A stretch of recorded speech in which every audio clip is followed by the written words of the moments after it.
Assalamualaikum warahmatullahi wabarakatuh. Salam sehat, salam fisika, tetap semangat, sukses untuk Anda tentunya. Dalam video pembelajaran fisika kali ini kita akan membahas penyelesaian soal rangkaian arus searah bagian yang kedua untuk persiapan sukses UTBK SBMPTN yang akan datang.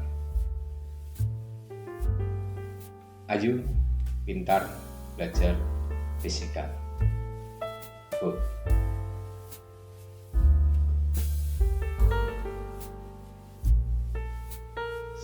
Yang lalu kita sudah menyelesaikan 6 soal dan kita lanjutkan untuk soal yang nomor 7 UGM 2006.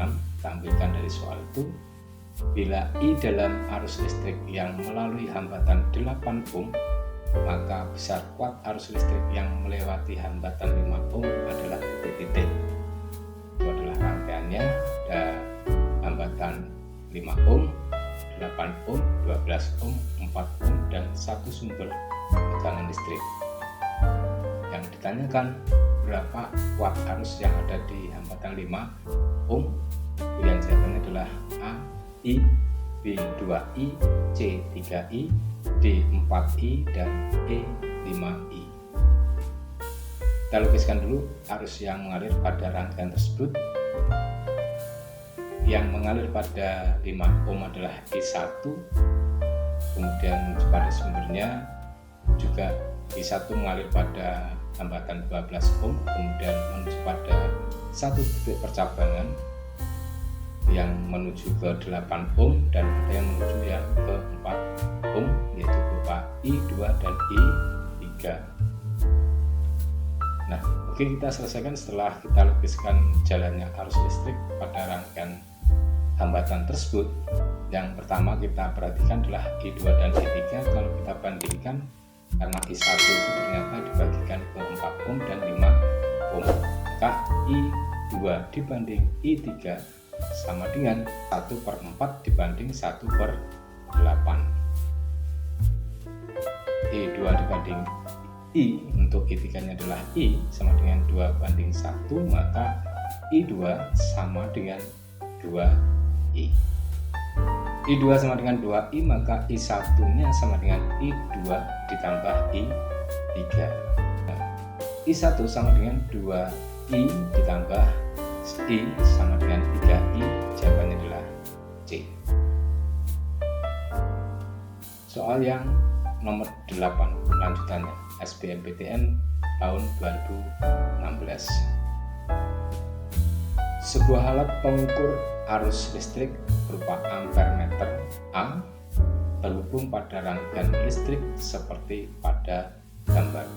Jika saklar ditutup, maka yang terjadi pada ampere meter A adalah titik-titik. Ini adalah gambar rangkaiannya. Ada R1, ada R2, ada saklar, kemudian sumber tegangan listrik dan alat ukur ampere meternya. Pada saat ini sudah menunjukkan pada angka pengukuran tertentu, sudah menyimpang ke kanan. Dan jawabannya adalah A, tidak terjadi perubahan pada ampere meter. B, terjadi hubungan singkat pada ampere meter. C, ampere meter tidak berfungsi. D, tegangan pada ampere meter bertambah besar. E, pembacaan ampere meter membesar. Kita selesaikan. Untuk pada saat saklar dihubungkan, S dihubungkan, maka yang terjadi adalah hambatan total rangkaian menjadi semakin kecil, sehingga arus listrik pada R2 0 dan arus listrik pada R1 menjadi besar, sehingga pembacaan ampere meternya membesar dan pilihannya adalah E. Kita lanjutkan untuk soal yang nomor 9, Senam PTN tahun 2011. Sebuah pengering rambut dengan daya 1100 watt dihubungkan pada tegangan listrik 220 volt. Arus listrik yang mengalir pada pengering dan besar hambatan pengering adalah berturut sebesar titik-titik. A 5,0 ampere dan 44 ohm, B 5,0 ampere 22 ohm, C 5 ampere 11 ohm, D 0,2 ampere 88 ohm, dan E 0,2 ampere 220 ohm. Dengan menggunakan perumusan daya sama dengan P sama dengan daya adalah P sama dengan V kali I. Maka I sama dengan daya dibagi tegangan listrik P per V. 1100 dibagi 220 hasilnya adalah 5 ampere. Jadi kemungkinan pilihan jawabannya A, B, dan C. Kita cari dulu nilai hambatan pengering tersebut. Berdasarkan dari hukum Ohm, V sama dengan I kali R, maka R sama dengan V per I. V nya adalah 220, I nya 5 ampere, maka R sama dengan 220 bagi 5 hasilnya 44 ohm, dan pilihan jawabannya adalah A.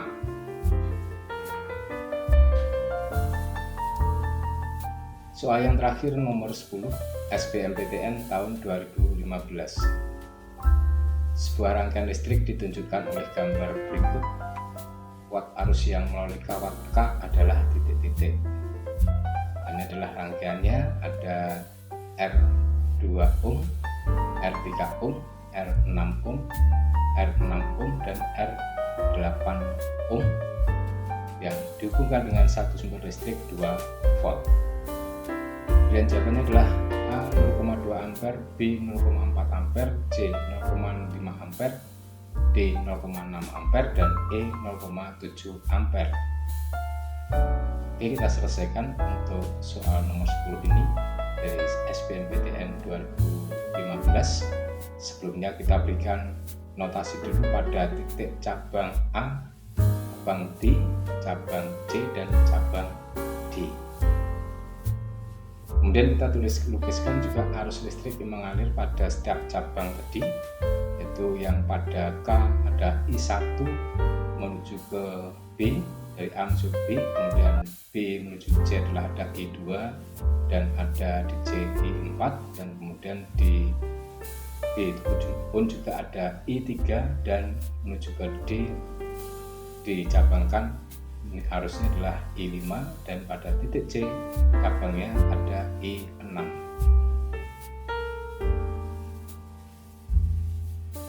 Kemudian kita lukiskan juga loopnya. Ada loop 1, kemudian ada loop 2, dan selanjutnya kita lukiskan loop yang ketiga. Nah, ini adalah sebagai pedoman kita di dalam menyelesaikan soal nomor 10 ini.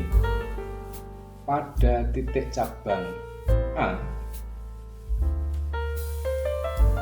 I1 sama dengan I4 ditambah I5. Pada titik cabang B, I1 sama dengan I2 ditambah I3.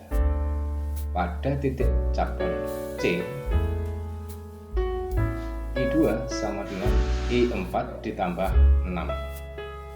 Dan pada titik cabang D, I5 sama dengan I3 ditambah I6. Dan selanjutnya adalah kita perhatikan loopnya, loop 1 dan loop 2, karena yang akan kita cari adalah arus yang ada pada K. Untuk loop 1 yaitu dari sumber tegangan mulai dengan K, R2 ohm, dan R6 ohm. Nah, dari loopnya bisa kita lihat bahwa 2 volt ini adalah negatif, jadi min 2 sama dengan 6I2 plus 2I4, sigma E sama dengan sigma I kali R hukum 2 Kirchhoff. Untuk loop 2 nya adalah min 2 sama dengan min 6I3 plus 2I5. Kita jumlahkan keduanya, hasilnya adalah min 4 sama dengan 6 kali I2 plus I3 plus 2 kali I4 plus I5. Ternyata I2 plus I3 itu adalah sama dengan I1, dan I4 ditambah dengan I5 itu juga sama dengan I1. Sehingga min 4 sama dengan 6I1 plus 2I1, min 4 sama dengan 8I1, maka I1 sama dengan min 4 dibagi 8 sama dengan 0,5 ampere. Negatif berarti loop yang kita gambarkan kurang tepat, tapi hasilnya adalah tidak salah. Berarti pilihan jawaban kita adalah 0,5 ampere adalah C.